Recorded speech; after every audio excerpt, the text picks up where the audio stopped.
taste of being a lifelong learner. And so we talked about in lifelong learning that there's kind of 4 little things you do, right? Remember that person taking the country walk? Well, what's the first thing you want to stop? Then you want to explore. You want to save the lessons you learned, and then you want to do. How can I apply that and act on that in my life? And so that what we've described so far, I had you list different things here, and I want to take just a minute. Let's just take something like what you talked about listening to another, and just something simple like which access do I go into. That becomes a little life lesson, okay?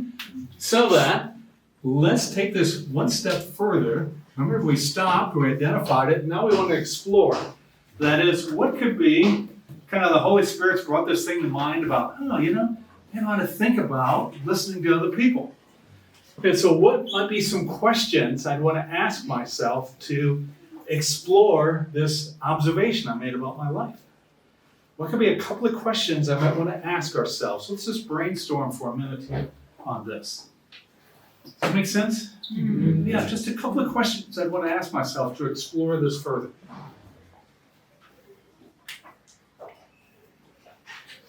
Maybe to begin from one, asking to know the names of the person.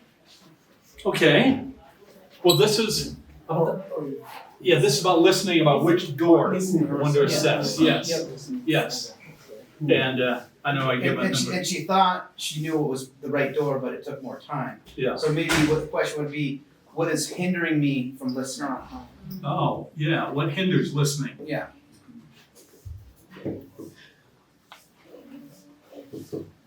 Yeah. Excellent question. How about anybody else? Let's try to get maybe 2 more questions here.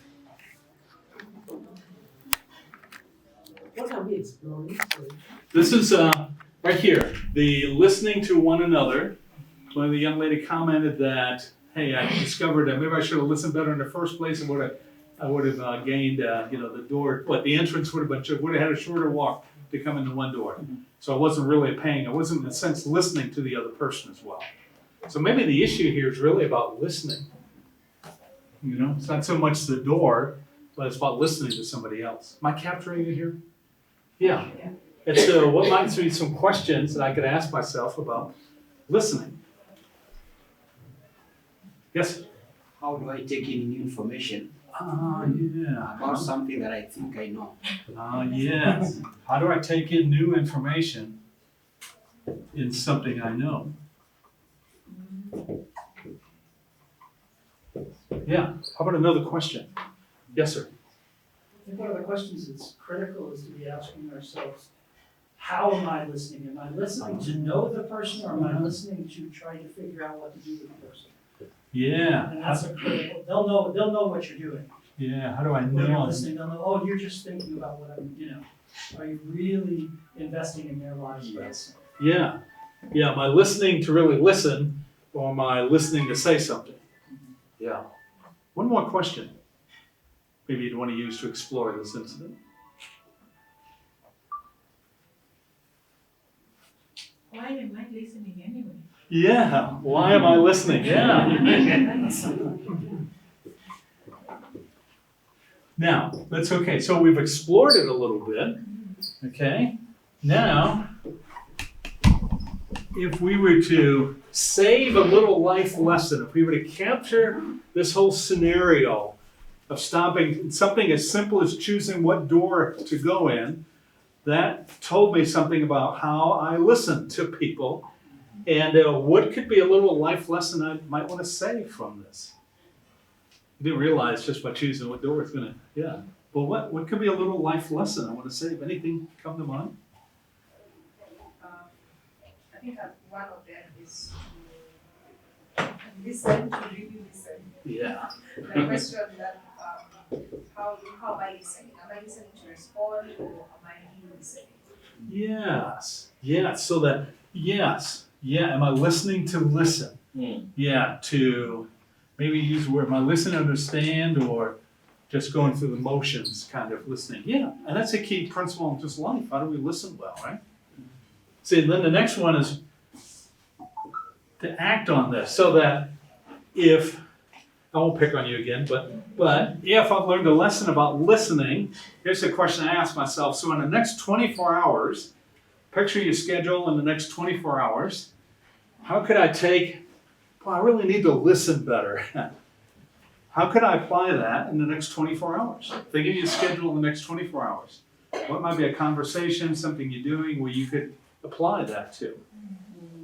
So that would be the question I ask myself. So over dinner tonight, I'm talking to somebody, and am I going to really listen to them? And by the way, here's the thing to remember on listening. This tells me whether I'm really listening or not. Because am I going to ask the second question?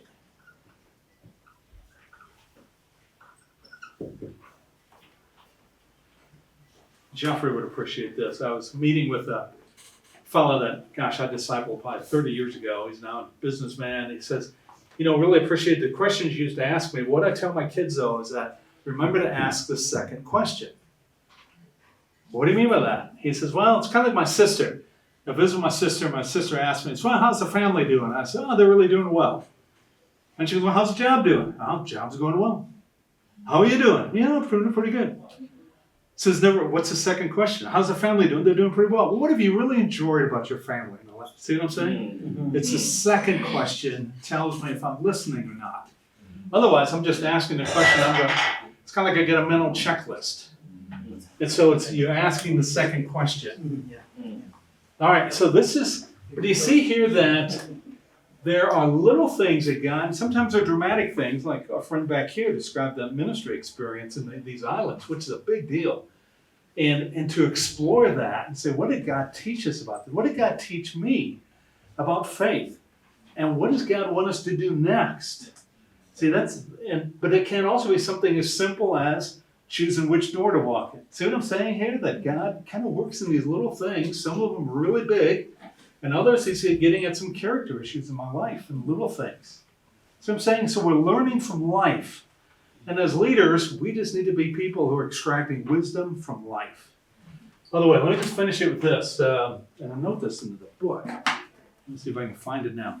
The similarity between expert and expertise. Yeah.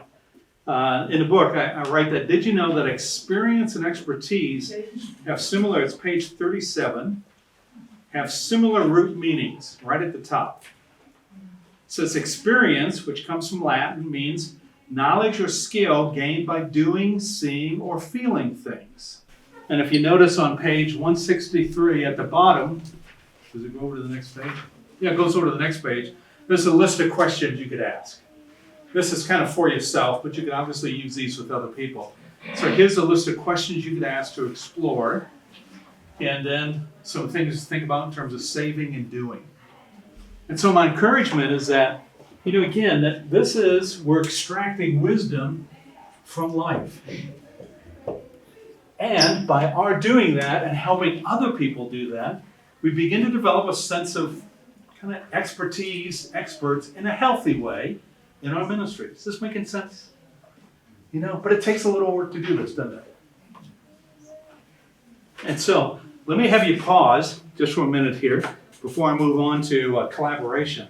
And let me have you just on your one page of notes here, just write down on the way of learning, lifelong learning, what's been one thought from this time that you want to capture and remember? Just one thing from our discussion here so far on lifelong learning. And maybe just write that out. This is just for yourself.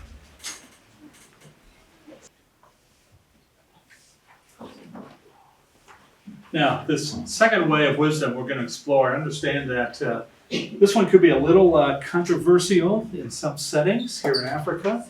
It's also controversial in some settings, particularly church settings in the United States as well. And let me frame this with a little story. So once upon a time, I was a regional leader for the Navigator Church Ministries. And so I was actually Nate's boss, and he ends up being my boss, which is the way it should be.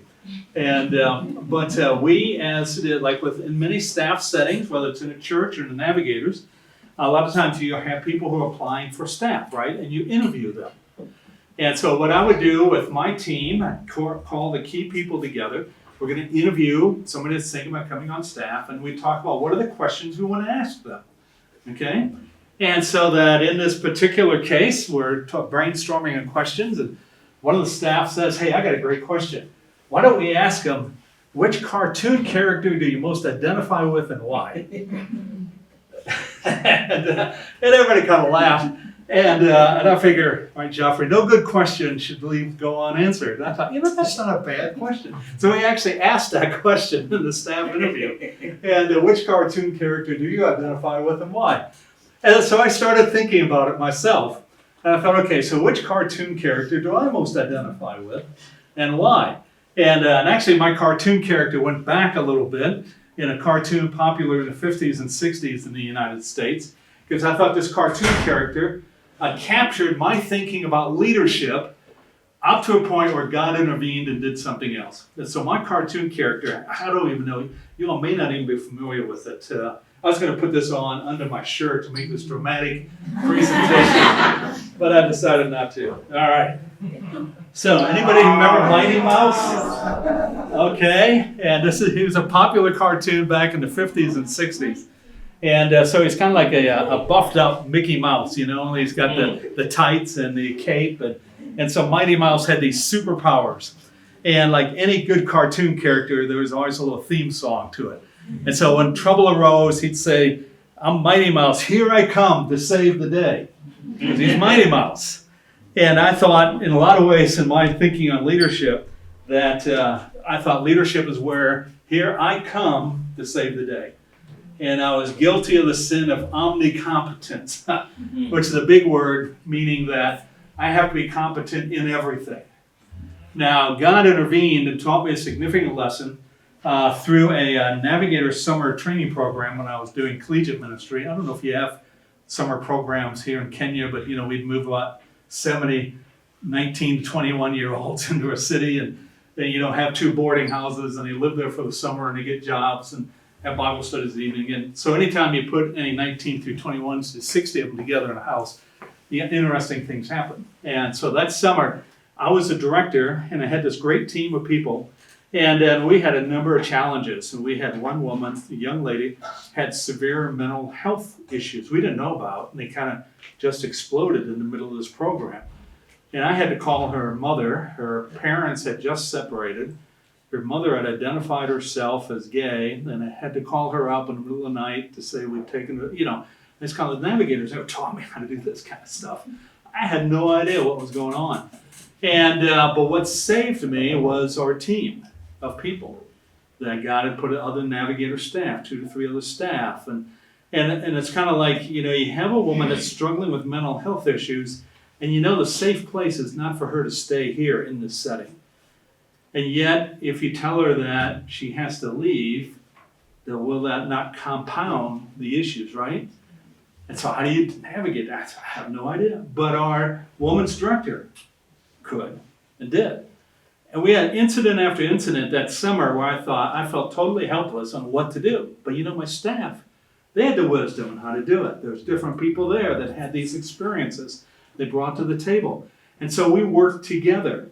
And so at the end of the time, instead of saying, here I come to save the day, it's kind of like, well, here we come to save the day. And I think that's the essence of collaboration, is that we're drawing on the wisdom of the community. And so here we come to save the day, rather than here I come. And feeling as a leader that I've got to know everything, I've got to be skilled in everything. But no, the whole body is involved in this. And that's the essence of collaboration. So, if you want to turn to your page, it says the way of collaboration. Again, on my kind of nondescript, not good as notes as Nate has. And so I started out with why collaborate, and that's my story about omnicompetence. And what is collaboration? So, when I use the word, erase some of this. So when I use the word collaboration, what kind of images come to your mind?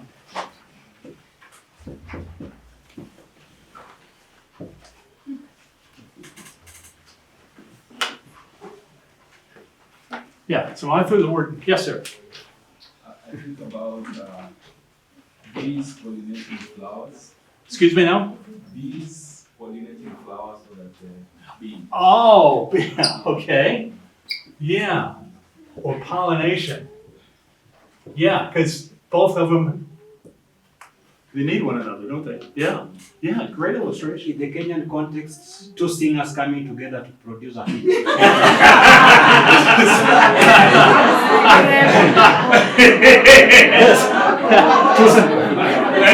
Is there a story behind this? Collabo, we call it collabo. Two singers coming together to produce a song. Oh, to produce a song. Ah, okay. We call it collabo. Collabo, there is a word for it. From collaboration. From collaboration, yes. Yeah. Well, yeah, well, that's Leonard McCartney. Anybody else here a Beatles fan? But yeah, okay, collab. So this way it's songwriting.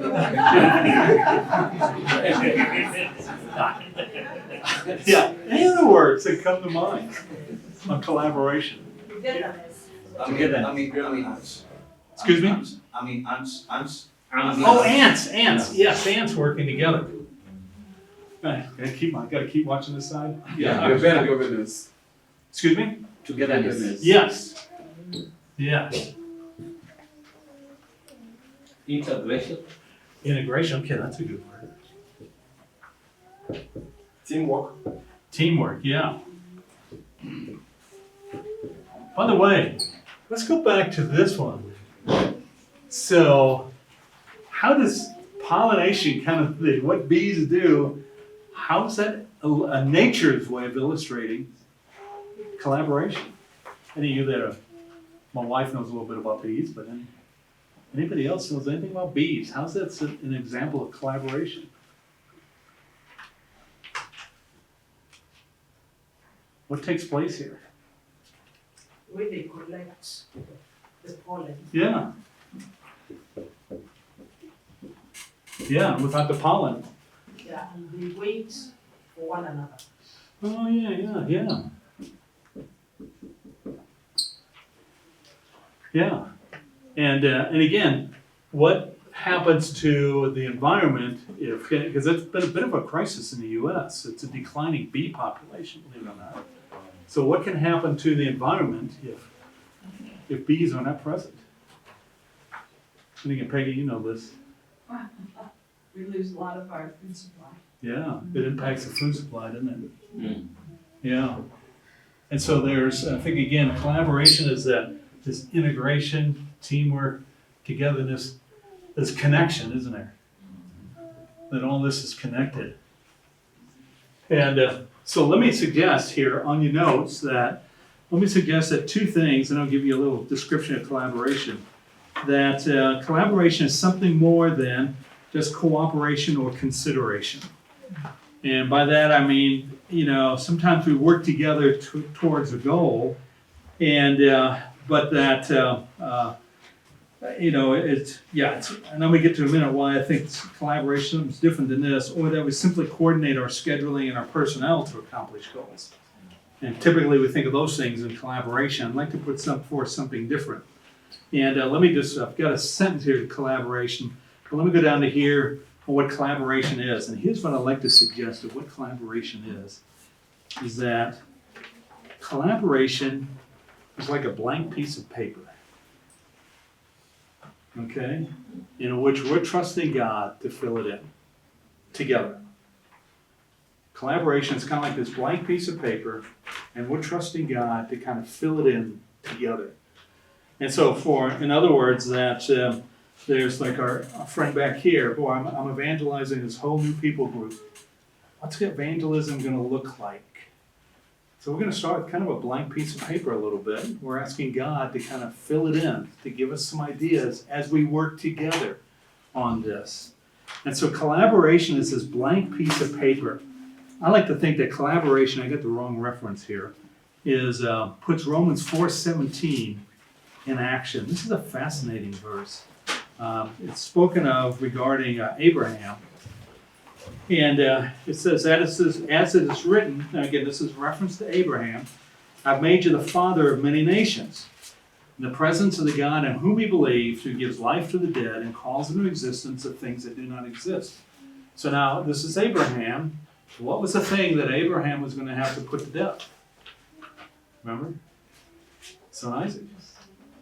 All right, now where are the nations? The nations are in Isaac, right? It's in the son. Without the son, there's no nations.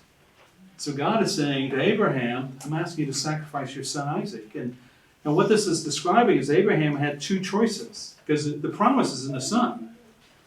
God had to bring, so that Abraham was called to say, well, God is either going to give life to the dead, that is, I'll kill Isaac, sacrifice him, and he's going to raise him from the dead, or he'll call into existence the things that don't exist. What did God do? The lamb in the thicket called into existence something that didn't exist. And I think a collaboration is that we're trusting God to call into existence, as we work together, something that doesn't exist.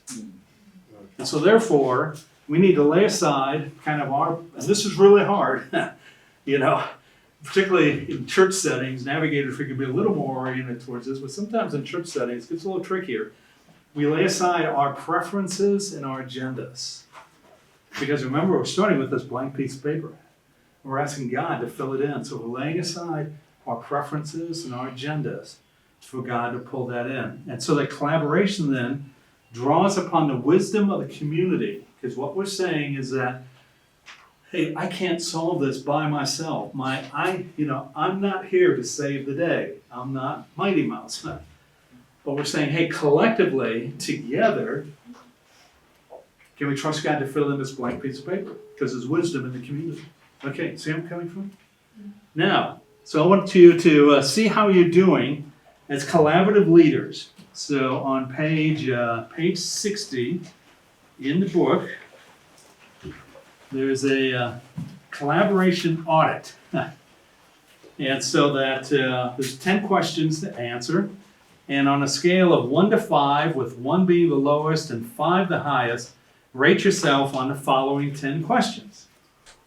Okay? And so I'd like you to do that individually, then break up into groups, and we're going to talk about, there's 2 discussion questions on the next page. What did you discover about your collaborative skills, and what strengths are, what would these be? A growth, is that the stretch here, Nate? Next, if I got to grow in an area, that's a stretch? Stretch. Yeah, I should put that word. What's your stretch? Yeah, what's your stretch? Okay, so let me give you a few minutes. Everybody got a pen and a pencil? Pen and paper. No, pen and pencil. Yeah, that's what you need to fill this in. Okay, let me give you, and then I'll break you up into groups and we'll talk about it. So I give you a couple minutes to fill that in. Anybody need a couple more minutes? Okay, pretty much got it. Well, let's break up into groups about kind of right where you're sitting, about 4 people or so, and talk about how you would answer the questions at the top of page 61. What did you discover about your collaborative skills? What are the areas you need to be stretched in, as Nate called it, in collaboration. So we can be about 10 minutes to talk about that. And maybe, just kind of swing around where you are. Groups of about 4. And have at it. What did you discover about some of your strengths in collaboration?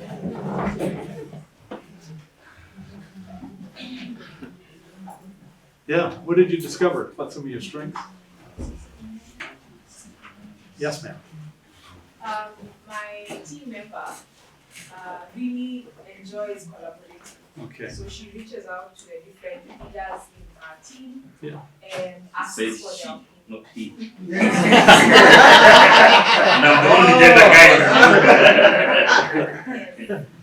Yeah. So that's a strength she has. Yeah, reaches out. Yes, includes people in. Yeah. Listens to their opinions, their ideas. Yes. Good. How about anybody else? Yeah, what did you discover about any strengths?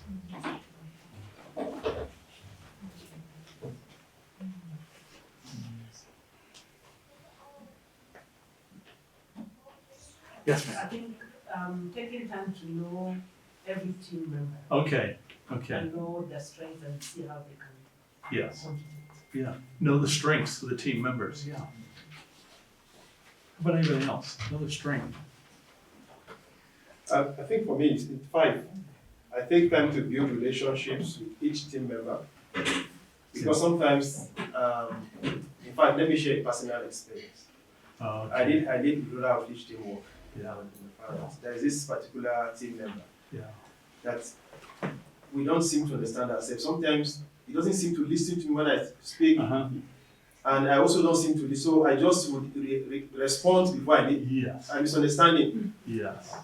Yes. Sometimes we're driving, we're coming back, and we just got talking, and we misunderstood ourselves. And he said, "Let's stop the conversation." Yeah. He felt I wasn't listening to him. Yeah. I also felt he wasn't listening to me. Right. So there was a big conflict, Yes. Yeah. you know. But I'm learning to understand him, Yes. you know. So I'm taking personal responsibility and initiative. How about, what were some of your stretch points, as Nate referred to them this morning? If I know, maybe I need to grow in this area a little bit. I was asking questions. Asking questions. A lot of our group was asking questions. Yeah. Yeah. Yeah. What do you think? I guess maybe since it's probably a lot of people may have said the same thing. Why do we find asking questions to be so difficult sometimes? Because the opposite side is telling. You know, why is it that sometimes we find asking questions is difficult? They fear to be misunderstood. Okay, yeah, there's a fear of understanding, both on both parts, maybe the one asking it, then the people responding, yeah. Anything else? Yes. I think also it's culturally, Okay, I also think from our culture, we're used to being told.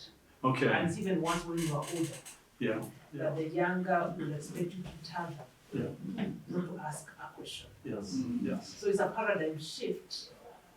Okay, now that I've been learning how to coach, yeah, to learn to ask questions. yes, And the fact that you just don't, asking good questions is an art to be learned. yes. Is what? A art to be learned. Yes, an art to learn, exactly, yes, Yeah, so which is not the normal for us in Africa. yes, yes, So I just feel that it's something that we need to encourage one another Yes. to learn. yes, yes, yes. Yeah, it's an art to learn, you know. I've been working with pastors for the last 15 to 20 years, and they repeatedly tell me, I never had a course in seminary on how to ask questions. And everyone will admit, I don't know how to ask good questions.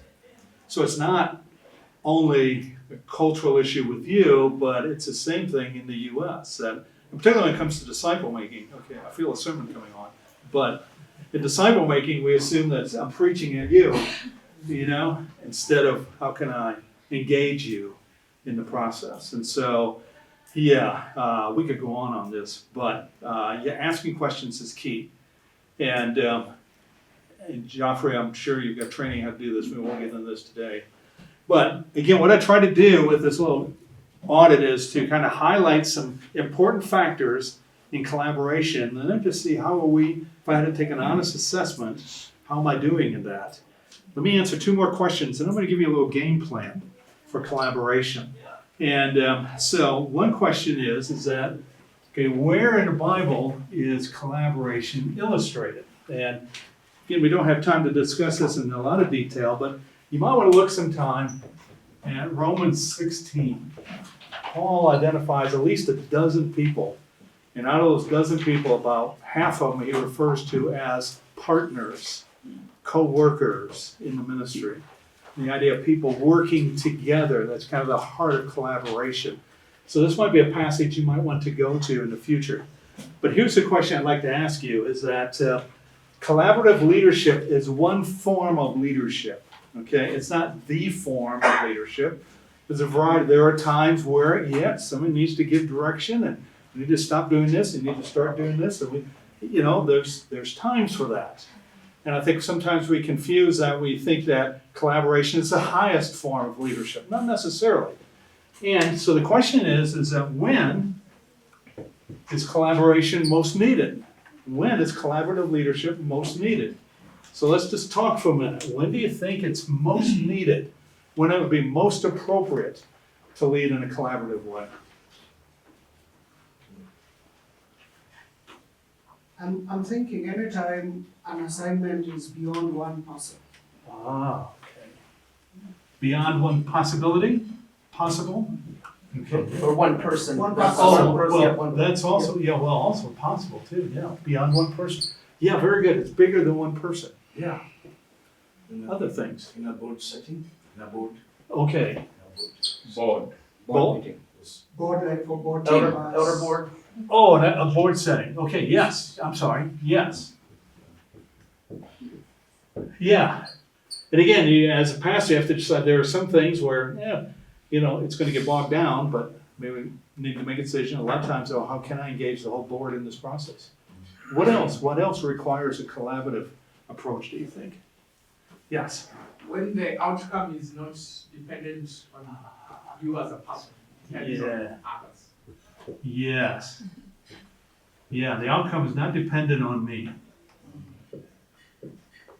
I don't know how to put this. I don't have one word, but I can describe. Net you can give me one word. It's a recent application. I'm thinking about our worldwide partnership. There's a need to work together across different ministry networks. So coming together to pursue a given purpose, like colleges and LCM coming together. I don't know how to describe it. Give me a word. It'd be, well, when the problem is beyond like one culture. Yeah. So we need collaboration through, Joffrey, I can't do it in one word.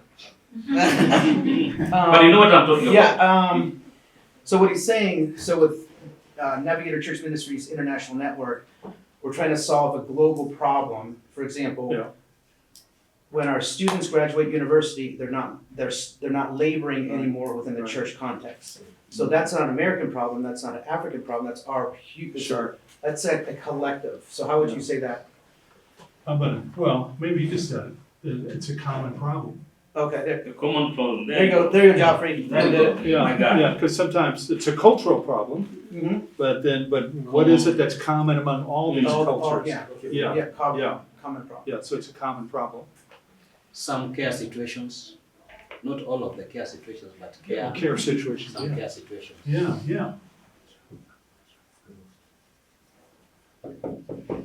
Well, I had, we touched on these. I had like 4 little things, and you identified them. A big challenge, bigger than one person. We need a new approach. And together, can we come up with a new approach? Sometimes nothing's working. Really, something's just not working, and we need to pull together. And then when you need to encourage greater ownership, right? We need to encourage greater ownership. And so what I've tried to answer so far is kind of why collaborate. I told my story. What is collaboration? And let me just highlight this little description on your page.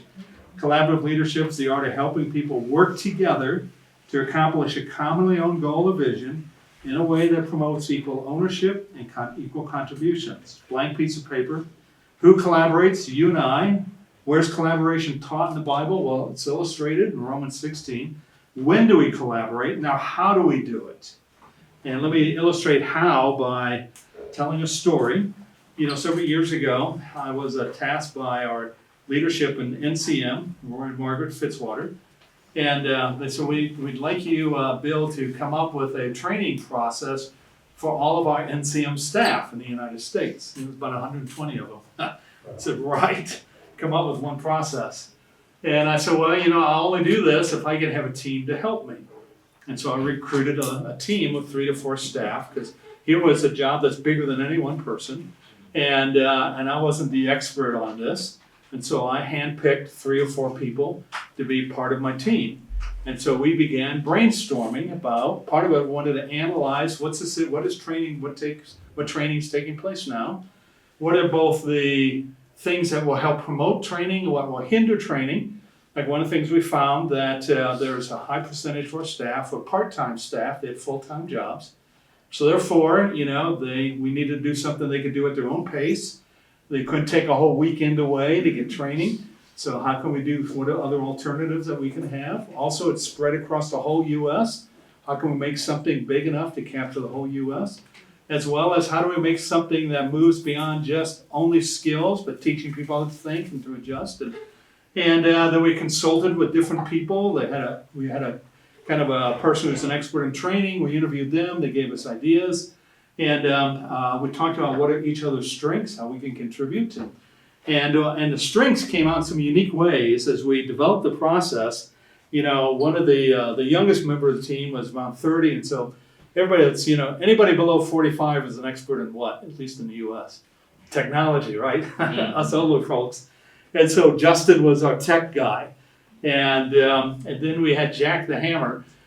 Jack was, we had to negotiate several things both with the organization and with some outside people to help us on technology. And Jack was a guy that was a negotiator. He was an ex-businessman. He could negotiate. We found out another Jeannie was, I didn't even know it at the time, was an editor. So she really helped us when we edited things. And then another woman was a teacher, and she really helped us design lesson plans and things. And I didn't know much of any of those things, and I was a collaborative leader. So my job was to kind of, in a sense, to orchestrate it, lead the orchestra, because I knew nothing about a lot of these issues. And so we developed, kind of a training plan for all of the U.S. that it never would have happened unless each of those people contributed according to their gifts and strengths. And we came up with something, and I went into it with I went into it with a blank piece of paper. I didn't know I wasn't smart enough to figure out what this would look like. But as a team, we could figure it out. And we did, and it's still being used today in the US. So it's kind of encouraging, but because of the team, we worked together, and here's a task that was bigger than any one person. And we did some specific things. So if you want to turn back in your book to page 165, this is a game plan for collaboration. Now, by the way, here's another thing I've learned about collaborative ministry, is that it is usually around a very fixed goal for a limited period of time.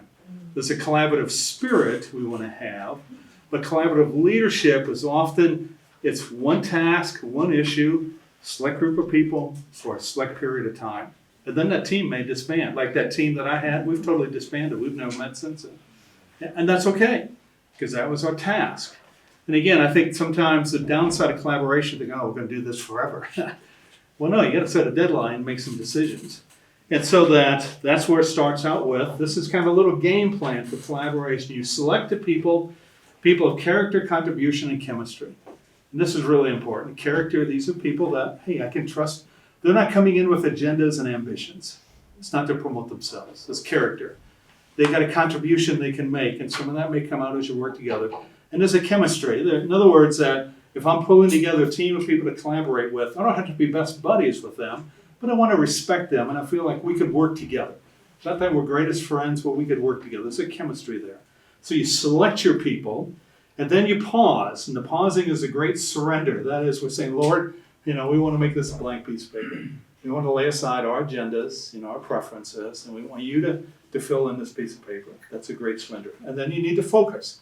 And the focus is identifying what's your goal, what's the task, what's the challenge that you want to address, okay?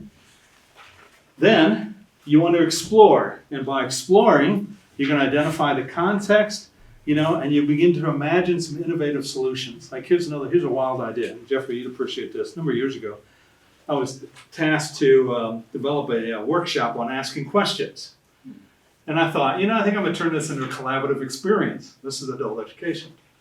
In that I went in with just some questions to ask.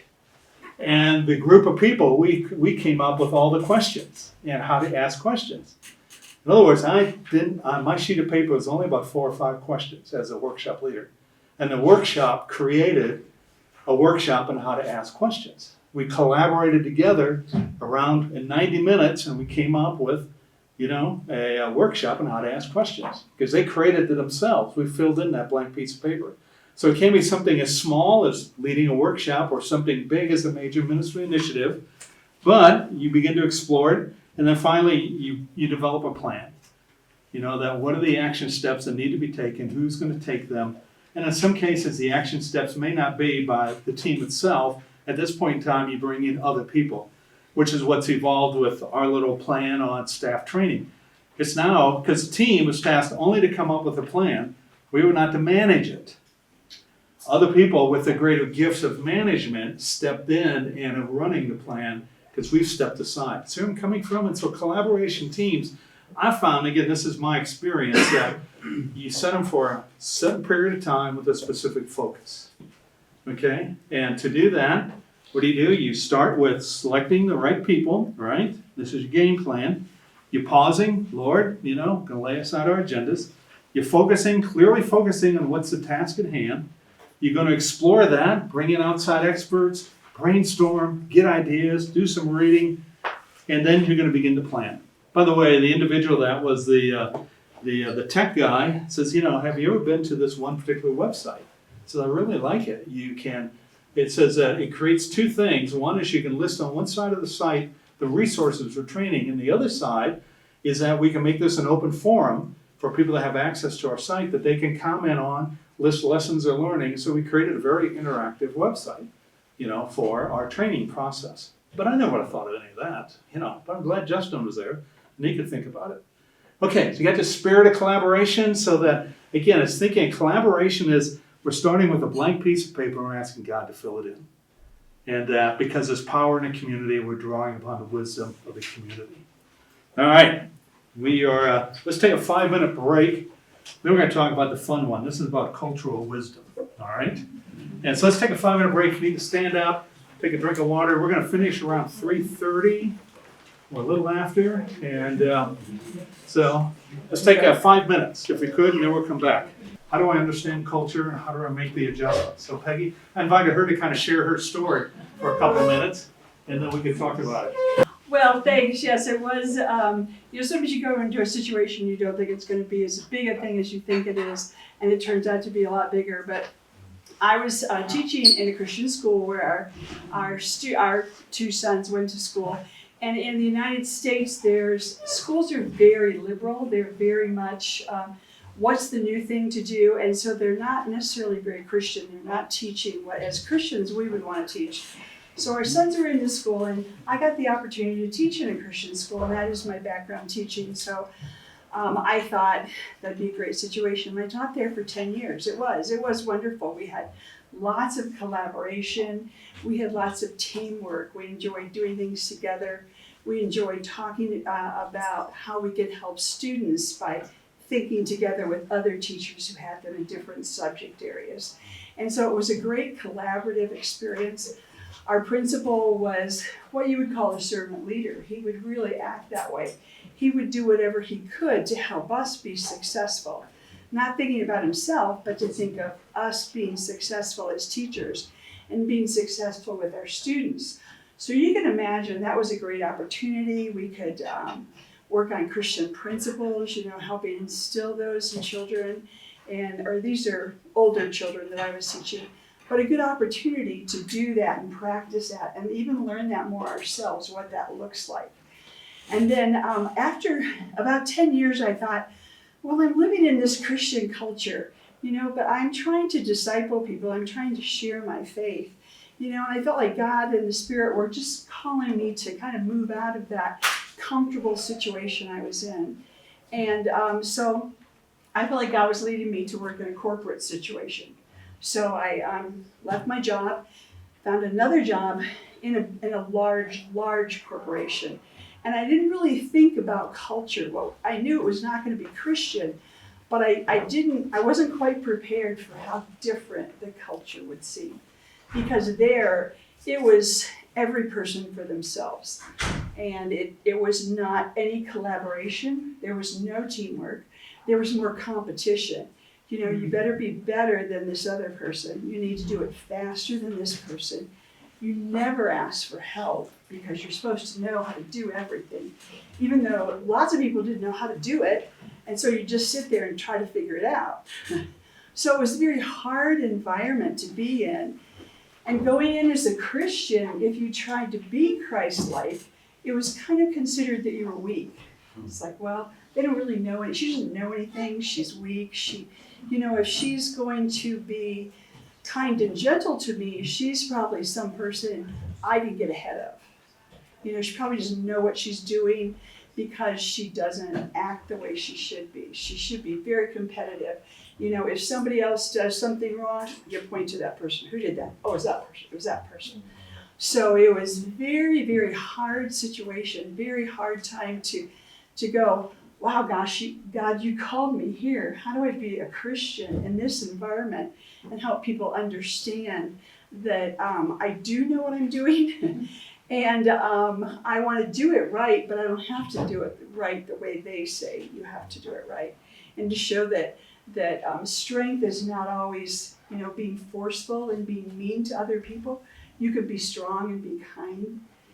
And that was a great opportunity to do that, and a neat time too to see God help me to learn how to do that, to help me find other Christians in the environment who were struggling just like I was, to figure out, how do I do this? How do we encourage each other?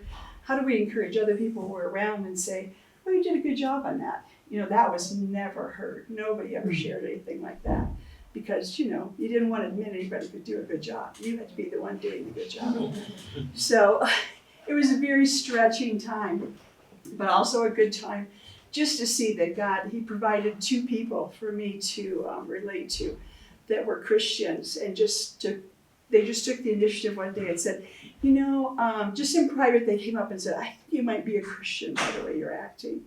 So I just want to tell you, I'm a Christian too. And it was like, oh, thanks, Lord. You gave me a person here that I can go up to. We could just see each other during the day and go, good to see you over there. How's it going? Do you have a verse today that you're working on? Do you have something that you're thinking about that's encouraging you? And seeing how God would continue to help us survive and thrive in a situation like that, and be able to share why that was, working in our situations and with other people around us. And that was a challenging opportunity, but it was a good one. Thanks.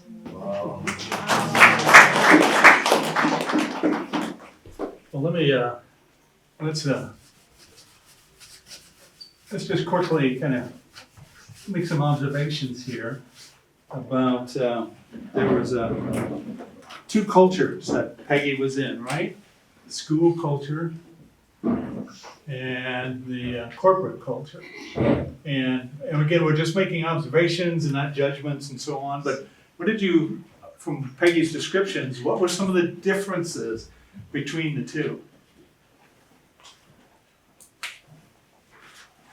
Yeah, give, just making observations, not judgments, yes. In the school culture, there's more of collaboration. Uh-huh. In the corporate is one for himself. Competition. Yeah, competition, yes. Yeah, any other observations? Yes? In school, much of you're receiving a lot of inputs. In the corporate world, you're expected to, to a lot of outputs. Yes, yeah. Yeah, here there was kind of a shepherding environment, and here, did you just do the job? Yeah. Wasn't much care, Nate. What's that? I said there wasn't a whole lot of care in that. No. Yeah. There's a lot of lead. Yeah, a lot of lead, yeah, yeah. Anything else you can observe about the two cultures? Can you say in school, there's love, and in the corporate is you love yourself? Ah. That'd be a good way of. No affirmation. Yeah, no little affirmation. Yeah. I think she also talked about the fact that the principal is a great leader, Mm-hmm. he motivates them, but that's now is absent again. Yeah, because Peggy used the words, servant leader. Yeah, here's a competition or a task leader. Somebody back here, yes, sir. It seems from the sharing that in school we share common goal. Uh-huh. While in the corporate it's sort of like individual outcomes. Yeah, this is, individual output. Now, again, if we had time, we can have Peggy talk about how she, in a sense, adjusted to the culture, because again, she did work there for several years until her and I don't know how many hundreds of others got downsized. And then she ended up being an editor in a publishing house.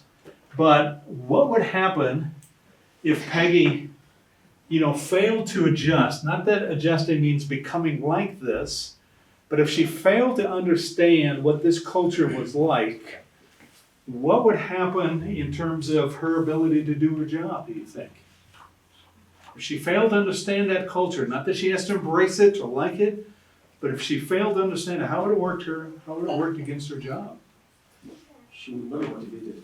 Pardon? She wouldn't be motivated, she would be demoralized. Yeah, part of it, yeah. If you didn't gain perspective, you'd be demoralized in the process, yeah. What else could happen? If I don't understand that context, what could happen? It's hard to be fruitful. Yeah, so you're not gonna be fruitful. Yeah, well, the plus side is, well, understand it helps me know how to be fruitful. Yeah. Yes? She fights the culture and see them as wrong instead of just different. Yeah, and that's a tricky balance, isn't there? Between what's just different and what, in a sense, is wrong. And and where do you, and that's a challenge we all face, right? I mean, it's a classic example of missionaries. If you missionary to any country of any race, it's always, well, it's not wrong, it's just different. But sometimes there are some wrong things. And how do you address that? But she will not afraid to have a good collaboration. Yeah. The plus side is that, increased her prayer life. Yeah, talk to her sometime about what it did for her devotional life. It's just transforming for her in that setting. But again, part of it is that she couldn't, if she's resisted, doesn't understand the culture, she's not going to relate to the people in the culture, right? It'd be hard to relate to them. You know, how do you be fruitful in that context, understand that context? And so that I don't have to become like this culture, because she didn't, but she understood it, and how do I then adapt in appropriate biblical ways to it, to connect. And that's what we're going to talk about in about the next half hour, is because what you need is cultural, wisdom. And I have it defined on that page. I'm going to look at the last page. It's on the other side of collaborative leadership. And there's two definitions I give. And the one is really critical. And I hope I'm racing on the right side of this. It's kind of like using these whiteboards. You end up writing with permanent markers. I haven't done that. We'll find out later. That's right. Whoever gets to clean it. And so I think a culture, and some of you, you may be much more. I'm an amateur when it comes to culture. I've looked at it in a very pragmatic way of just thinking back on my ministry experience and a limited reading. But I like to try to keep things simple. And there's volumes of stuff out there on culture. And I try to keep it simple. And so culture to me is just, a group of people who share in common. They have a common language, values. Somebody else would say history or story, and practices. And so when Peggy worked for this corporation, just as it was in her high school, Christian school, they shared, language was a big difference between corporate world and the Christian school. Different set of values that were there. There's a different history or story behind it. And there were different practices. Not only there are obvious job-related practices, but other practices that you have. And so culture is it's a group of people that share these things in common. And it could be at a macro level. In other words, a Kenyan culture. But at the same time, from what I understand, there's Eastern and Western Kenyan, and there's differences, and so there's both a macro culture and then there are micro cultures. And in some ways, this is an example of a micro culture, a Christian school, and then a corporation. All right? And then, what is cultural wisdom then? Well, cultural wisdom gives us the ability to wisely relate to, understand, and adapt to culturally diverse situations and a variety of people. Because Peggy had to wisely relate to and understand, right? People in a whole new setting and adapt to, when it was appropriate. And so we understand within a particular context and cultural wisdom helps us understand within that context how to apply God's standards for what is good and right. Remember that? A definition of what wisdom is? The skill to choose what's good and right. And so how do we bring wisdom into that and to influence the people and the surroundings for the kingdom? And so that I need to have an understanding, to have wisdom to help accomplish that. See where I'm coming from? And so we need that kind of cultural wisdom for that to happen. And let me give an illustration. I use this in the book for, why cultural wisdom is important. And I use it in reference to one of my favorite authors. I call him an agrarian philosopher. And Wendell Berry, if anybody's here, Wendell Berry is actually, he's a award-winning novelist, he's a poet, he's a believer, and he's a farmer in Kentucky, Ohio. He gave up a job at a major university, moved back to the family farm and took over farming. And then began to write poetry and began to have a huge influence. But it's kind of like farming teaches us about culture. And let me just quote this, that, I'm sorry, it's page 83. Yeah, right in the middle of the page. It says that novelist, in the fourth paragraph, novelist and agrarian philosopher Wendell Berry writes that good farmers consult the genius of the place. It's kind of an interesting term. By genius, he means a prevalent quality of a culture or place.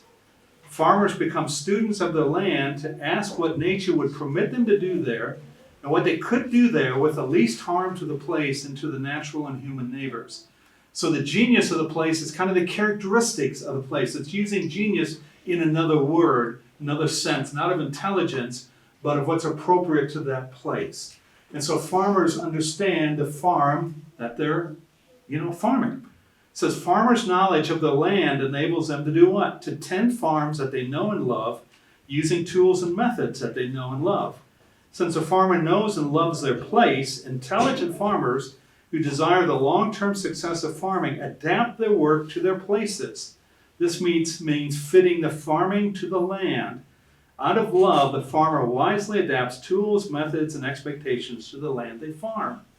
So that, I'm not sure exactly, again, you're an equatorial, what would you, what would be, in other words, like, there's probably products that you would, like a lot of plants we grow in Ohio where we have a winter, where it goes down to, what would be 32 degrees Celsius. You Celsius or Fahrenheit here? Yeah, Celsius, below you freezing. You could grow our plants down here. They'd wither, just as the same, we can't grow your tropical plants up in Ohio other than for maybe 2 months out of the year when we have a amount of heat. So you're not going to grow Ohio plants down here. We're not going to grow your plants in Ohio because you fit the plant to the land, to the farm. You farm according to the land.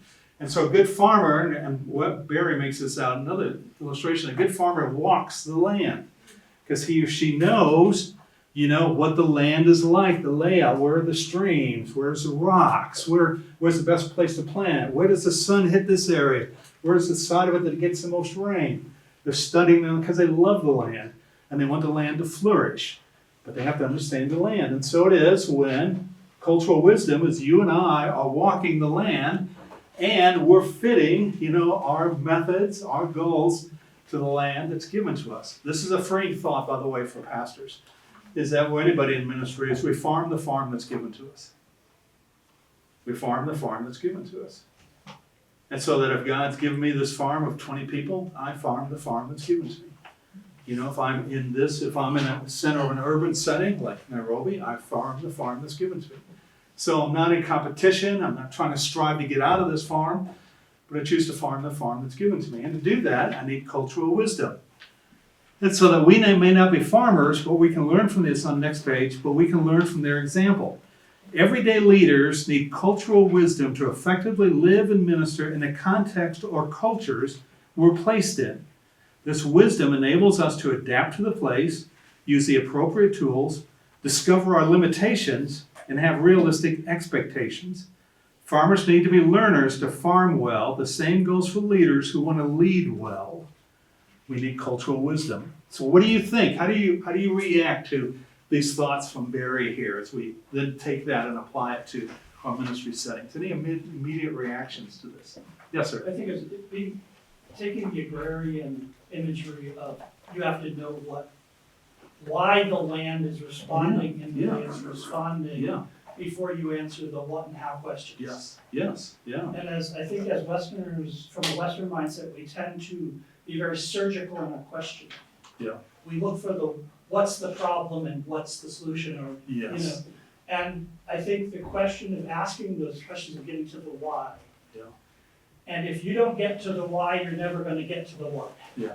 Yeah. And I think it's really critical, because you even look at the difference between Western and more, and I'm using my limited experience, I'm culturally very limited here. Yeah. But you never hear a Mzee in Akudia ask a question to anybody.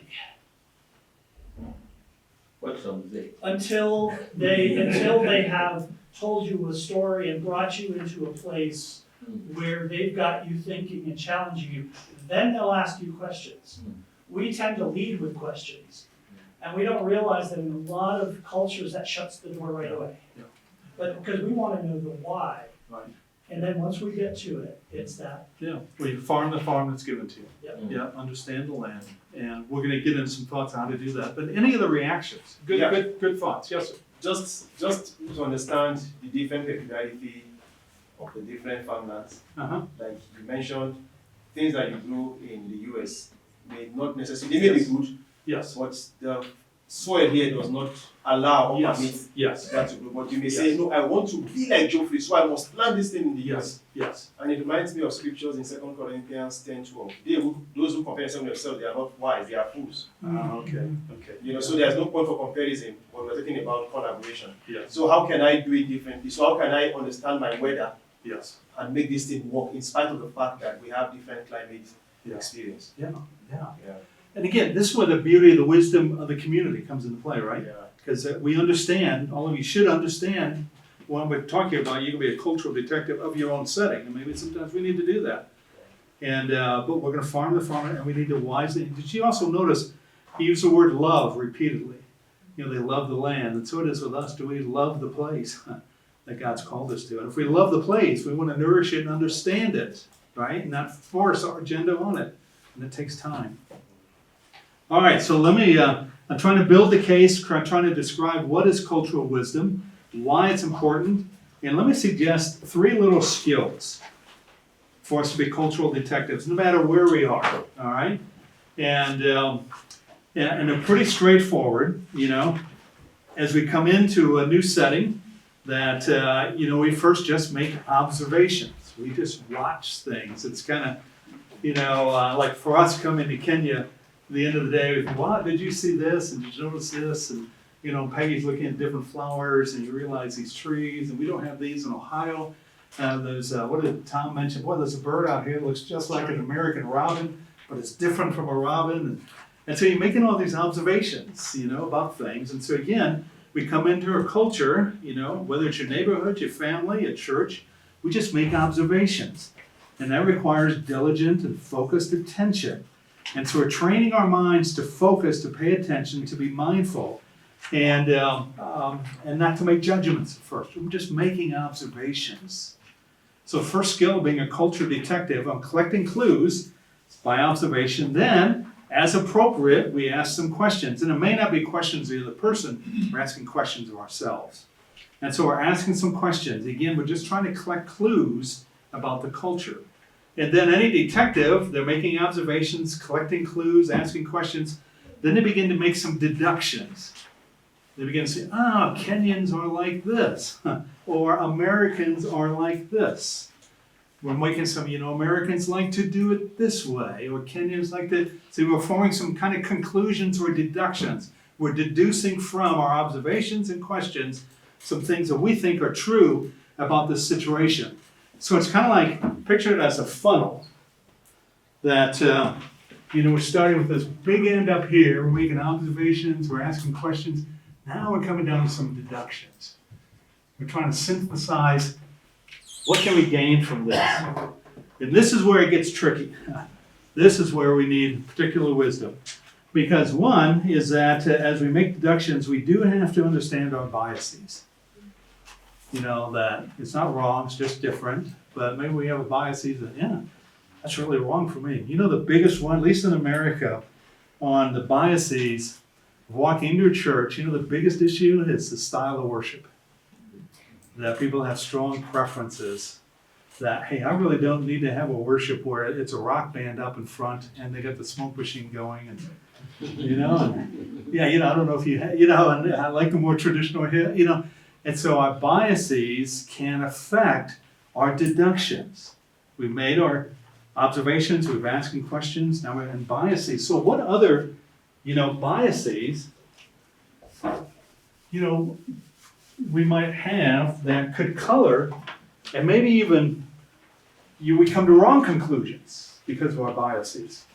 What might be some biases we might have that would color our conclusions about a culture? A simple thing like prayer. Okay. My friends from Machakos might be knowing this. Within the navigators, we have our culture of praying when you say, let us pray together. Okay. But the church that I go to, when you say, let us pray together, it's a totally different thing. Which church is that? We need to When you say, let's pray together, everybody starts praying. Within the navigators, when you say, let us pray, we pray individually one by one. So someone has to understand.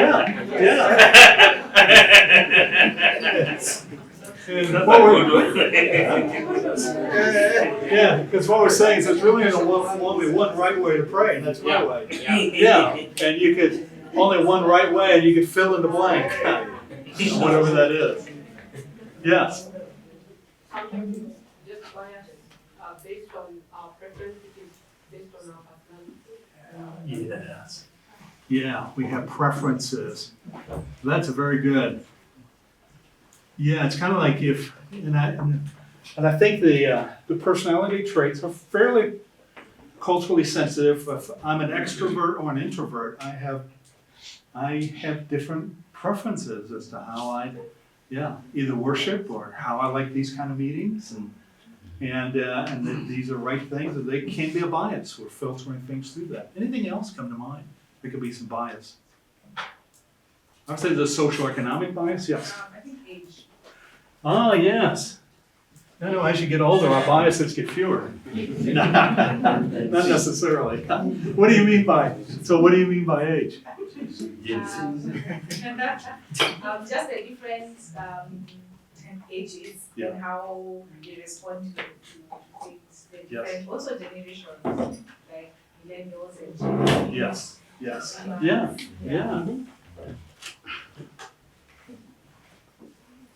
She's saying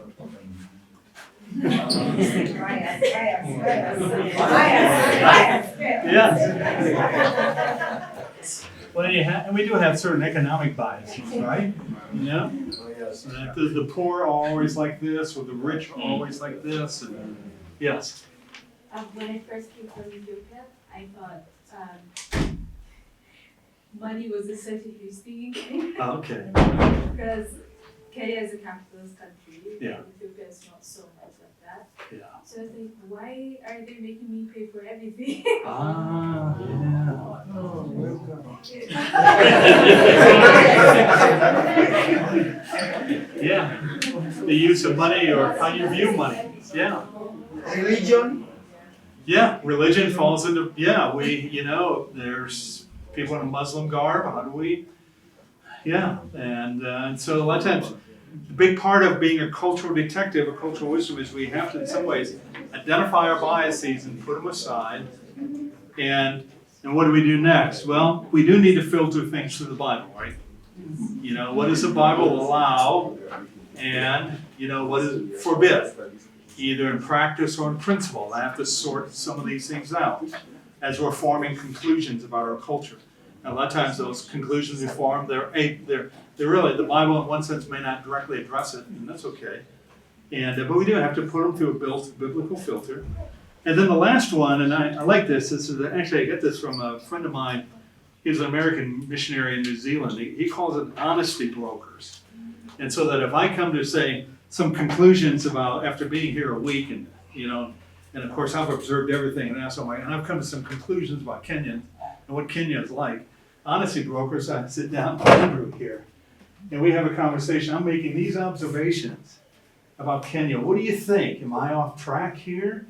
See what I'm saying? He's an insider to the culture, and he's helping me to see, am I being prejudicial? See what I'm saying? And so I've got somebody on the inside, before I make these big deductions what something is like, that can help me know. And again, there's a trusted relationship, that I can find that would help me do that. All right, now, I think we're gonna have time to do this. If you turn back to, we're gonna do this. I just wanna see what you guys have to say. Cultural wisdom, the exercise, page 167, 168.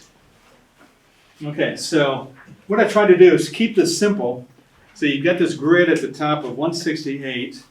See language, values, story, and practices. I thought, okay, just to take a quick, understanding of a culture, what are 2 questions I'd want to ask in each of these quadrants?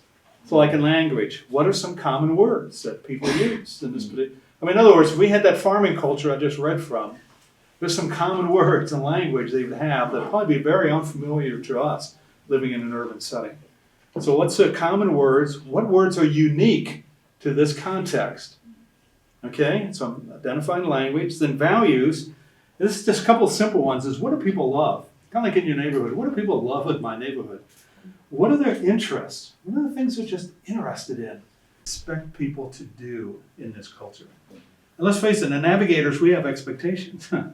If you're a navigator, we're expecting you to do certain things. Church cultures, it's just what's expected, then what's rewarded.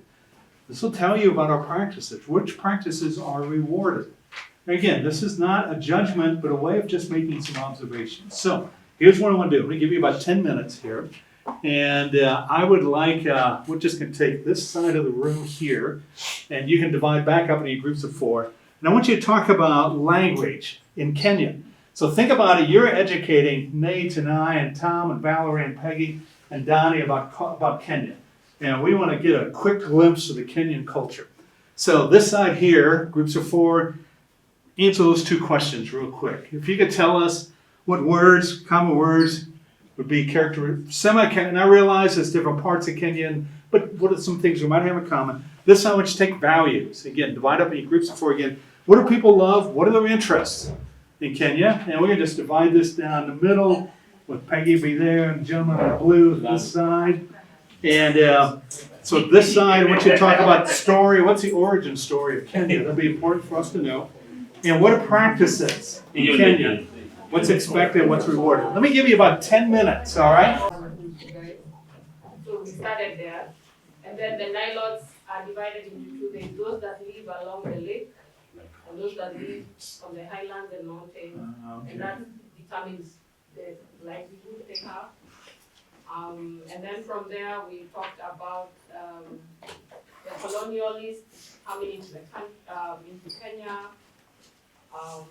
Then you need to know the history of the freedom fighters, the Mau freedom fighters, and how they fought for independence, and how we gained independence in 1963. So we got to how we gained independence, and then from there we'll talk about how we started, Kenyans started to rule, and so the different presidents. And before it was, we all fought for independence, we gained independence, but as we have gone through the season, there's a lot of tribal, ethnic grouping, and so that sort of determines how the politics. Okay. Yeah, that really helps. I did read some background history on Kenya a little bit to understand it, and we could have all kinds of discussions, but I'm just curious about what we don't have time. But how about practices? What would be some, practices maybe unique to the Kenyan culture or characteristic of the Kenyan culture? You don't drop in on people in the U.S. We schedule high time for people. You don't drop in. Yeah. And that's a major paradigm shift. Yes, yeah. Well, there's a whole lot of them. Well, listen, folks, what I'm trying to do today is to not only just simply give you an overview of the book, because it's really not about that, but it's just helping you as local leaders. You're facing local challenges, and how can you come up with local solutions, in your local place? And to do that, we need God's wisdom, and it's not wisdom in the Sunday school sense, but it's wisdom that, we got to be engaged with the scriptures. We got to be engaged with one another.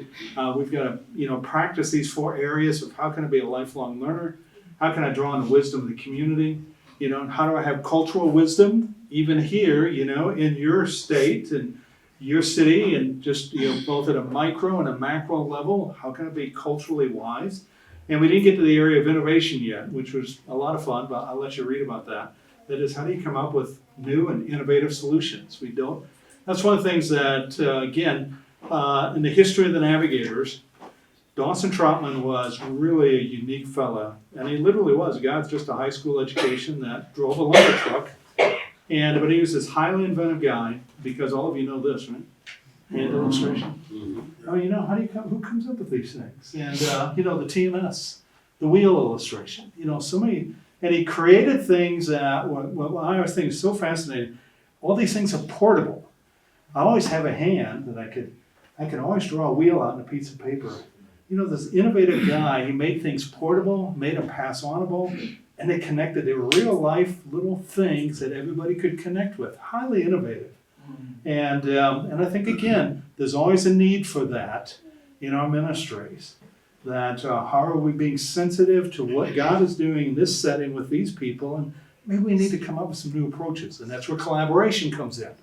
How can we draw on the wisdom of the community to be more innovative? So thanks so much for letting me kind of walk through the highlights of the book, and so you now have it, and I encourage you to read it. And if you want to get in touch with me, you got any questions or debate something, my email address is at the bottom of the page. Also, if you want to go visit my website, get some free resources, those kind of things, you can do that. So thanks so much. This has been a rich day for me. I've come away. Very helpful. So thank you.